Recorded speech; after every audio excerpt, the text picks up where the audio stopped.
I think if I hear you call me Becky one more time, six-pack, I'm gonna pop your tops. All six of them. Who are you?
Hey, this is Matt once again. Welcome back to another video.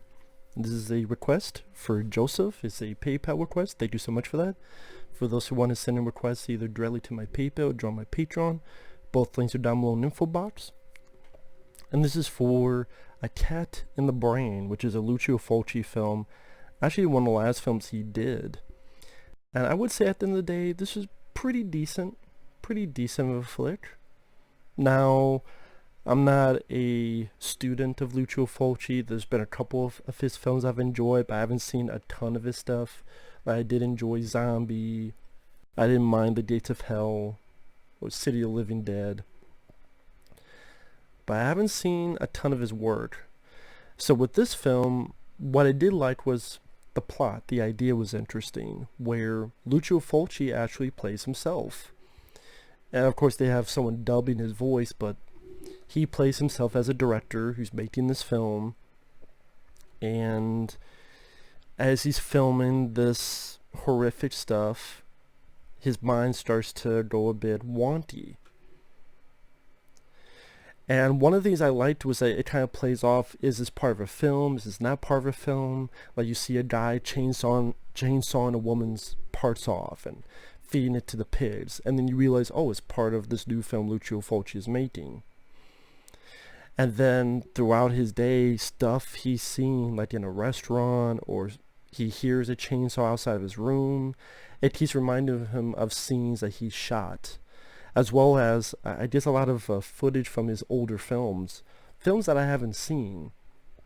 But it made sense in this instance because they are his films, so he's thinking about his past, and is that affecting his mind, and he's not hurting anybody, but he's seen these weird things of his past, his previous films, I should say, his film work.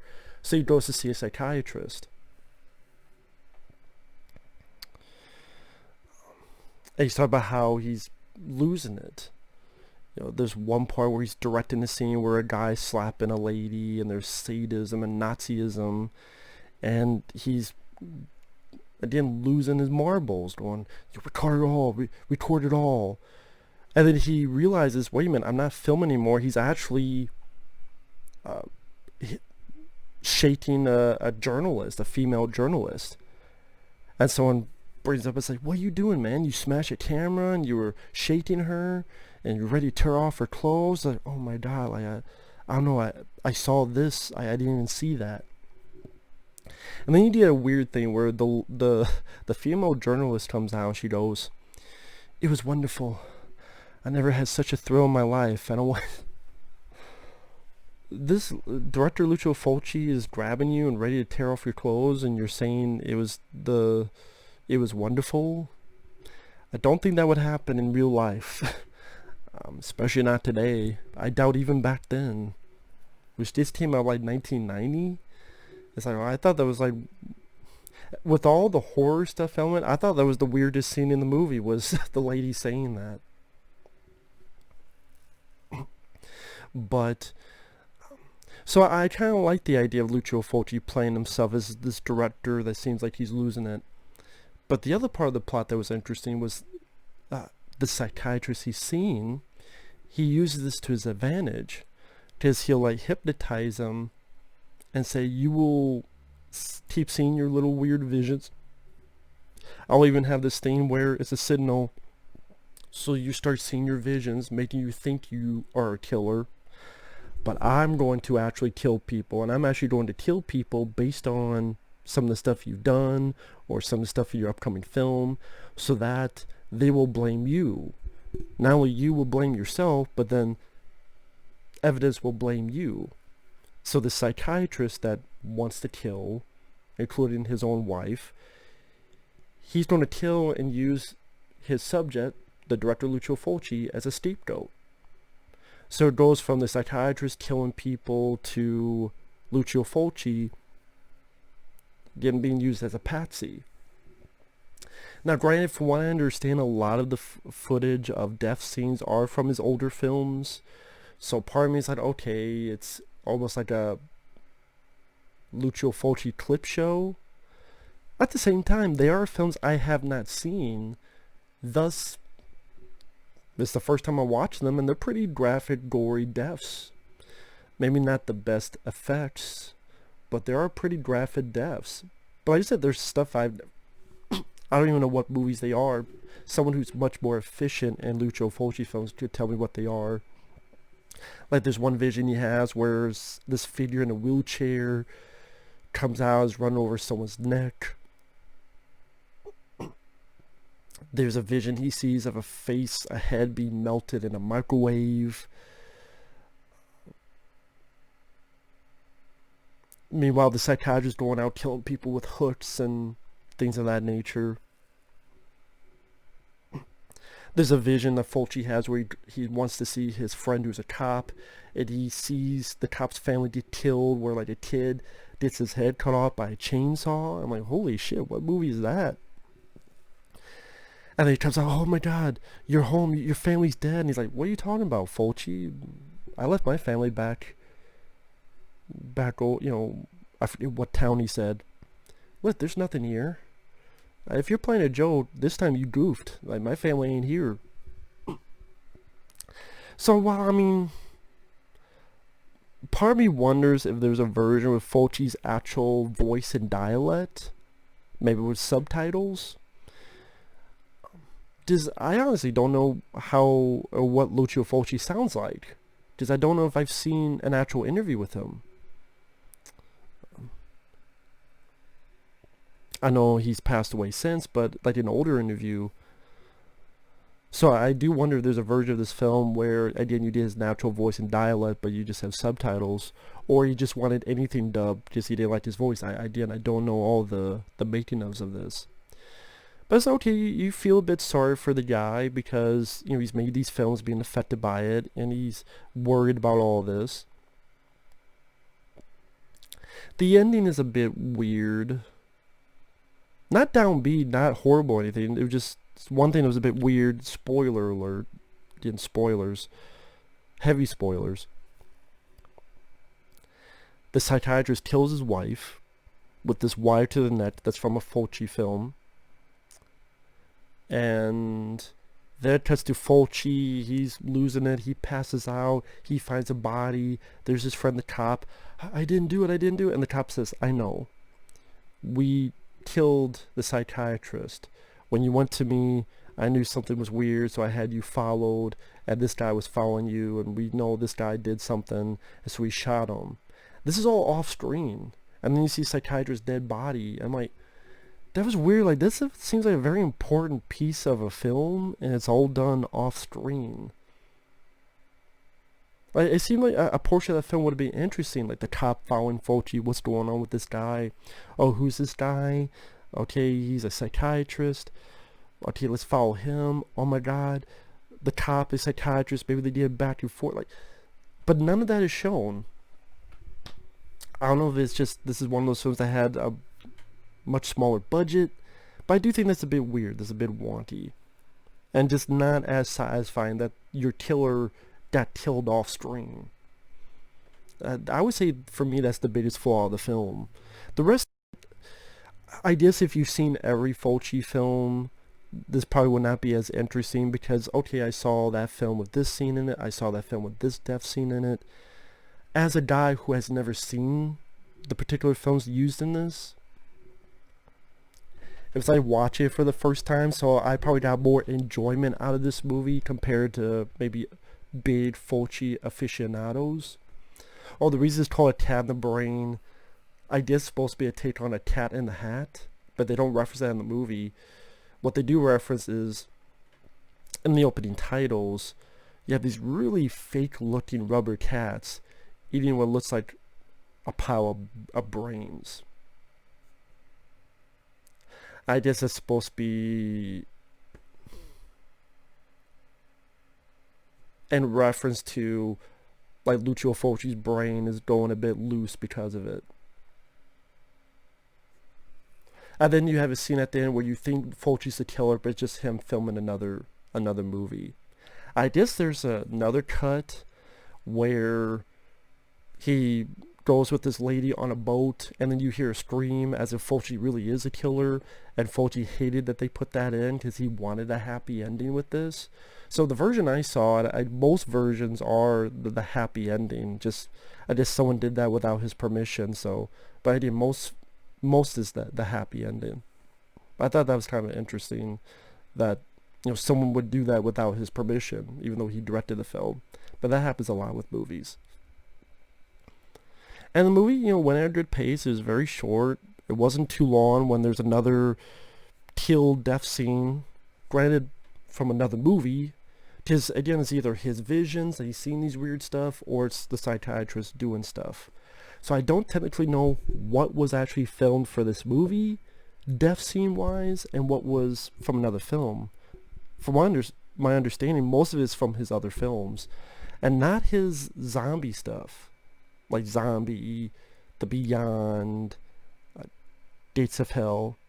If it was from any of them, I didn't recognize it. It seems like it's more from films that I just haven't seen.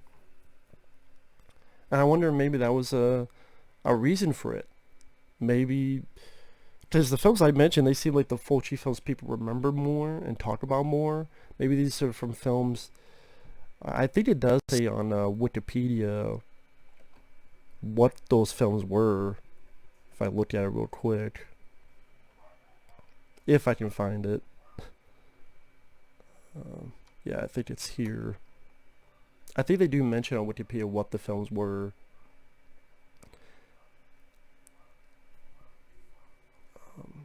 Just opposing gory horror clips from several of his own past horror films which he had worked on. Shot a wraparound 7 featuring his own plot. Used Vincenzo Tomasi's film editing to create the storyline. Personal insight to the effects of horror filmmaking on the psyche. I don't think it's as deep as that makes it sound, but I thought it did.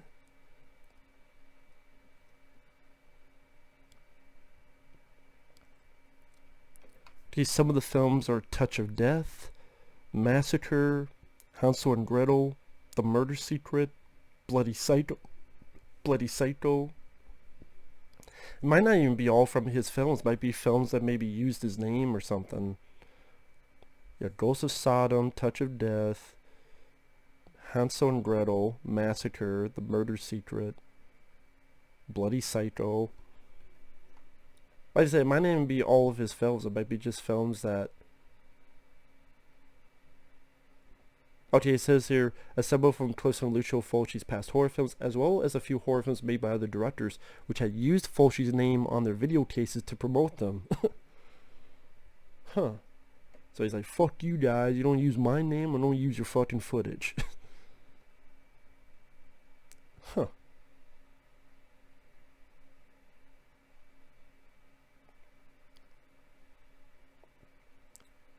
Yeah, because I'm looking at his filmography, it doesn't look like all those films were films he directed. in fact, I can't find a lot of those films he directed on his filmography here, so...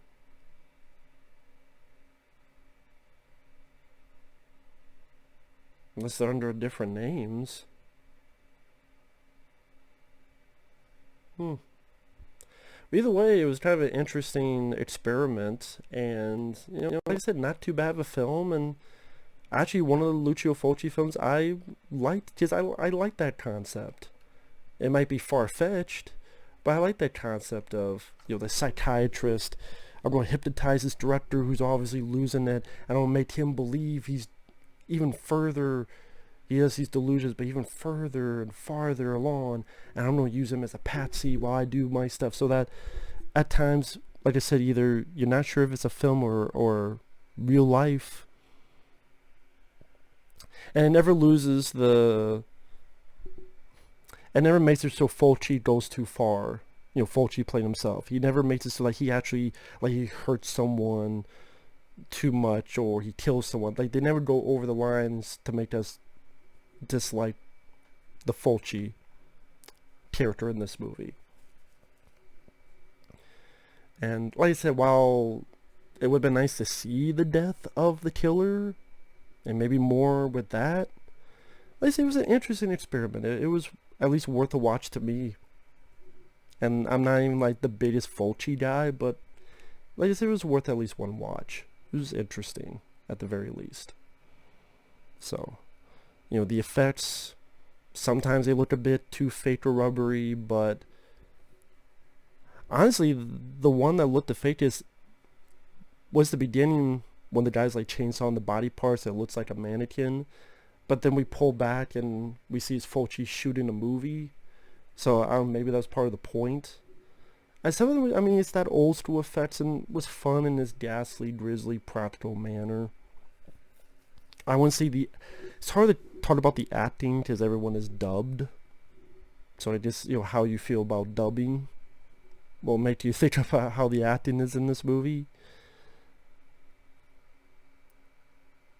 Right, there's some films that are dubbed better than others. This one, it's there with the dubbing. I've definitely films that were worse dubs, heard worse dubs. But overall, not a long film, and like I said, interesting idea of a flick.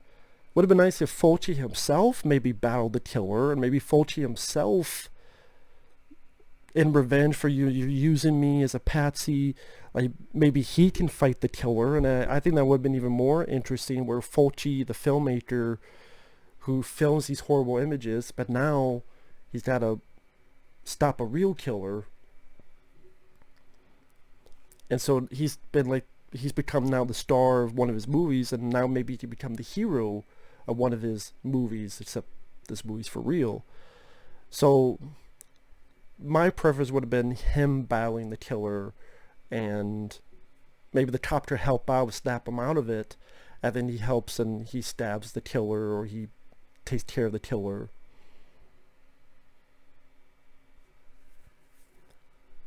I really made that final differentiating between real life horror and movie horror, and that there is a difference. But again, maybe I'm going too deep on it, but I think that would have been interesting. But with that said, thanks for watching. Take care. We'll see you guys later. Bye bye.